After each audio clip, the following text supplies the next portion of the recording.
کہ ان معاملات کی تہہ تک پہنچیں گے. یہ کیس بنائے کیوں گئے, کیوں حد تک کی گئی لوگوں کی عدالتوں میں بلا کر, کیوں ان کی زندگیاں مفلوج کی گئیں. کیمرے عدالتوں کے اندر لگائیں. اور یہ وہ کیس ہے جس کے شروع ہونے سے پہلے ہی جو فیصلہ سندھ ہائی کورٹ میں دیا گیا تھا اس کیس کے بارے میں, اگر اس کو پڑھ لیا جاتا اسی دن تو یہ فرد جرم بھی عائد نہیں ہو سکتا تھا. یہ واضح حقیقت ہے. سپریم کورٹ کے ڈبل بینچ کے آغا صاحب کا ڈبل بینچ جو تھا, جس نے ریٹن فیصلہ دیا کہ اس کیس کی حقیقت کیا ہے, اگر وہ فیصلہ پڑھ لیا جاتا تو یہ کیس بن نہیں سکتا تھا. 3 سال یہ کیس چلتا رہا. ادارے کا وقت بھی ضائع ہوا, ہمارا بھی وقت ضائع ہوا, آپ حضرات کا وقت بھی ضائع ہوا, اور تاثر عوام میں یہ جاتا ہے کہ بہت بڑا کیس ہے, پتہ نہیں کون سا جرم ہو گیا ہے, کون سی کرپشن ہو گئی ہے. حالانکہ پہلے دن یہاں بھی کہا گیا کہ اس میں کرپشن نہیں ہے, مس یوز آف اتھارٹی ہے. تو میں نے اس دن بھی کہا تھا, آج بھی کہتا ہوں کہ ہمیں یہ بتا دیں وہ کون سی ہماری اتھارٹی تھی جس کو ہم نے مس یوز کیا ہے. یا اس کا کوئی جواب نہ نیب دے پائی ہے, نہ عدالت میں کوئی گواہ دے پایا ہے کہ یہ الزام کیا تھا, اس کے مقاصد کیا تھے, اس کے اثرات کیا ہیں. صرف فرق یہ ہے کہ 3 سال سے جو 4 لوگ اس کیس کے اندر تھے ان کی زندگی مفلوج تھی. نہ نوکری کر سکتے تھے, نہ کاروبار کر سکتے تھے. ان کی بدنامی جو اخبارات میں ہوتی تھی وہ علیحدہ ہے. جو ان کا مالی نقصان ہوا اس کا ازالہ کون کرے گا, جو ذہنی انتشار ہوا اس کا ازالہ کون کرے گا, جو ان کی بدنامی ہوئی اس کا ازالہ کون کرے گا. تو نیب کم از کم معافی مانگ لے. اتنا تو ہو سکتا ہے نا کہ اگر آپ جعلی کیس بناتے ہیں, جھوٹے کیس بناتے ہیں, تو کم از کم یہ کہہ دیں یار ہم سے غلطی ہوگی, ہم دباؤ میں تھے. اب یہ پتہ نہیں دباؤ کس کا تھا. عمران خان صاحب تو اس وقت دعوے کرتے تھے کہ میں نے فلانے آدمی کو گرفتار کروایا ہے, بڑے مجمع میں جلسوں میں کہتے تھے, نام لے کر کہتے تھے. اب کہتے ہیں کہ میں نہیں کرتا تھا, وہ باجوہ صاحب کرواتے تھے. تو باجوہ صاحب بھی یہ بات ماننے سے تیار نہیں ہیں. تو گزارش یہ ہے کہ وہ تو آپس میں طے کر لے کہ کس نے کیا کروایا, لیکن جن کے ساتھ ہوا ان کے معاملات کا ازالہ کون کرے گا, ان باتوں کا جواب کون دے گا. تو آج چیئرمین نیب کی یہ اگر قانونی نہیں تو اخلاقی ذمہ داری ہے کہ ان معاملات کی تہہ تک پہنچیں گے. یہ کیس بنائے کیوں گئے, کیوں حد تک کی گئی لوگوں کی عدالتوں میں بلا کر, کیوں ان کی زندگیاں مفلوج کی گئیں. تو کم از کم ایک معذرت ہی کر دیں کہ ہم سے غلطی ہو گئی ہے. مجھے نہیں چاہیے, میں تو آج بھی کہتا ہوں کہ میں نیب صاحب سے کہتا ہوں کیس چلا لیں اور کیمرے لگا کر چلائیں. جس طرح ہم یہاں کھڑے ہیں آج, تو کیمرے عدالتوں کے اندر لگائیں تاکہ پتہ چلے کہ ان کیسوں میں ہے کیا. ہم عمران خان طرح چھپنے والے نہیں ہیں, ہم عدالتوں سے بھاگنے والے نہیں ہیں. ہم کہتے ہیں کہ کیس چلاؤ. ہم نے کبھی بیل کے لیے بھی اپلائی نہیں کیا, ہم نے کبھی ریمانڈ سے گھبراہٹ ہم نے نہیں دکھائی, کیونکہ سیاسی لیڈر کا کام ہوتا ہے کہ سینہ تان کر باہر آئے.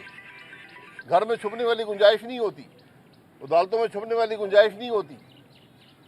طریقہ یہ ہوتا ہے کہ اگر آپ پہ الزام لگا ہے اور آپ سمجھتے ہیں کہ غلط ہے تو پھر سامنے جو کرنا ہے کر لیں.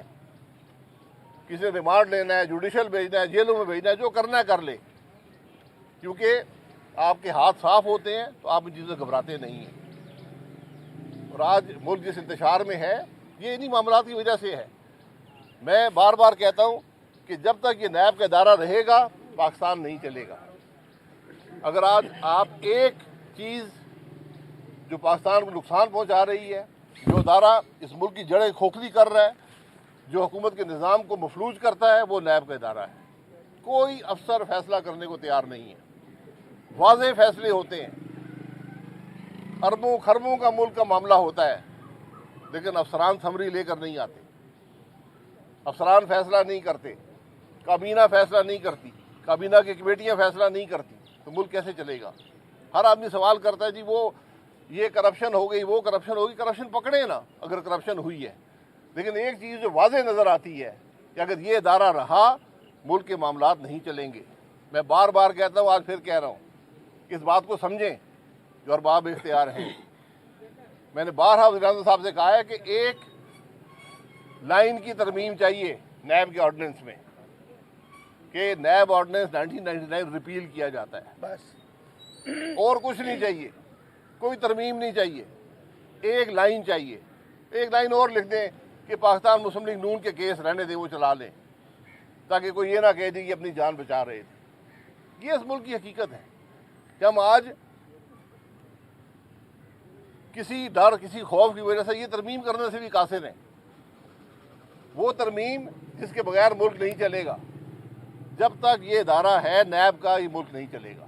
ये मैं आपको बड़ी वजाहत से बार बार कहता हूँ कि इस मुल्क पर रहम करें, इस इदारे को ख़त्म करें, इस इदारे की कारकर्दगी अवाम के सामने रखें कि जो इदारा सियासतदानों के एहतसाब के लिए बना था, उसने पिछले 24 साल में कितने सियासतदानों का एहतसाब किया है, कितने केस बने हैं, उन केसों की हकीकत क्या है। ये चेयरमैन नैब साहब की जिम्मेदारी है कि एग्जीक्यूटिव कमेटी की मीटिंग बुलाएं, आईओ को वहाँ बुलाएं, उनके सामने ये केस रखें कि जनाब ये केस आपने बनाया था, आपके दस्तखत से अदालत भेजा गया है, इसकी क्या हकीकत है। वहाँ पर एग्जीक्यूटिव कमेटी फैसला करे कि केस सही था या गलत था। ये जो चक्कर है कि आज यहाँ से केस वहाँ जाएगा, परसों वहाँ जाएगा, तो हमारे अदालतों के चक्कर ख़त्म नहीं हुए। ये तासुर कि ये केस आज ख़त्म हो गया, इसमें कोई हकीकत नहीं है। यह फैसला होगा कि कौन सी अदालत में भेजा जाएगा, वहाँ पर क्या होगा। तो असर नो हम कल किसी और अदालत में खड़े होंगे। तो मैं तो कहता हूँ इसके फैसला करने एक दफ़ा कैमरे लगाएं, अवाम के सामने गवाह बिठाएं, तो एक दिन में हकीकत सामने आ जाएगी। जनाब शाहिद साहब ये बताइएगा, बतौर साबिक वज़ीर आज़म आप जो है वो अदालतों का सामना कर रहे हैं, तो क्या समझते हैं कि खान साहब जो है वो खान साहब के जितने केसेस हैं वो भी नैब कोर्ट आर्मी एक्ट के तहत चलाने चाहिए? क्योंकि ख्वाजा आसिफ साहब कह चुके हैं कि कुछ भी हो सकता है, उन्होंने खुले अल्फाज में तो नहीं कहा। क्या समझते हैं कि खान साहब के तमाम तर केसेस? देखें, केस वहाँ पर चलता है जहाँ अदालत की जुरिस्डिक्शन होती है। इस अदालत ने फैसला किया कि हमारी जुरिस्डिक्शन नहीं है, तो किसी और अदालत में चल सकता है। मैं तो ये कह रहा हूँ कि जो केस हों, सियासी लोगों पर जो केस बनते हैं, उनके हक़ाइक़ अवाम के सामने रखने चाहिए। अच्छा सर, ये बता दीजिएगा, इस वक्त हम देख रहे हैं वफाकी गवर्नमेंट हो या सूबाई गवर्नमेंट हो, वो एक ही जमात को ख़त्म करने के सारे प्लान बना रही है, लेकिन दूसरी जानिब इस वक्त बजट आ रहा है। बजट में आवाम के लिए क्या रिलीफ दिया गया? क्योंकि इस वक्त जो सुनने में आ रहा है कि आवाम के लिए कोई रिलीफ नहीं है। कोई किसी जमात को नहीं ख़त्म कर रहा। अगर कोई जमात अपने आप को ख़त्म करना चाहती है तो मैं उसकी मदद नहीं कर सकता। दूसरी जो बात है, रिलीफ की बात है, आप अपने मुल्क की मईशत का जायज़ा लें, फिर आपको हकीकत समझ आएगी कि मुल्क में क्या रिलीफ दी जा सकती है और क्या नहीं दी जा सकती। हमारा मुल्क आज वो मुल्क है जो सूद के अलावा, और सूद का एक हिस्सा भी कर्जे लेकर अदा करता है। आपने जो रिलीफ देनी आप दे सकते हैं इजाफी कर्जा लेकर, उस कर्जे का बोझ कल फिर अवाम नहीं बर्दाश्त करना है। तो आज हमें अपने मामलात बड़ी जिम्मेदारी से चलाने पड़ेंगे। ये रिलीफ की जो बात है, इसमें रिलीफ यही है कि मज़ीद बोझ अवाम पे ना डाला जाए, ऐसा उसका बंदोबस्त किया जाए और हुकूमत के निज़ाम को दुरुस्त किया जाए। ये निज़ाम नहीं चल रहा। आज की रिलीफ कल का बोझ होता है, इस बात को समझ लें, और बोझ बहुत बड़ा होता है। अगर आज आप 1 पैसे की रिलीफ देंगे, कल 1 रुपये का बोझ डालना पड़ेगा। सर, अवाम को तो ये पता नहीं है कि अपना मईशत क्या है या कुछ है। पाकिस्तान के अवाम को वो ये जानती है कि नाई के पास जाती है, ठेले वाले के पास जाती है, वो 2 चीज़ें कहते हैं कि जी डॉलर बढ़ गया है और उसके बाद जो है अपना पेट्रोल बढ़ गया है। 2 चीज़ें। तो इन 2 चीज़ों पे आप कब ये करेंगे ताकि अवाम समझे? जी, अवाम को समझ, बिल्कुल समझने वाली बात है कि जिस मुल्क में जमहूरियत नहीं होगी, जहाँ इलेक्शन चोरी होंगे, जहाँ पर अवाम की नुमाइंदगी नहीं होगी, वहाँ पर यही होगा जो हमारे साथ हो रहा है। ये बोझ हमें बर्दाश्त करने पड़ेंगे।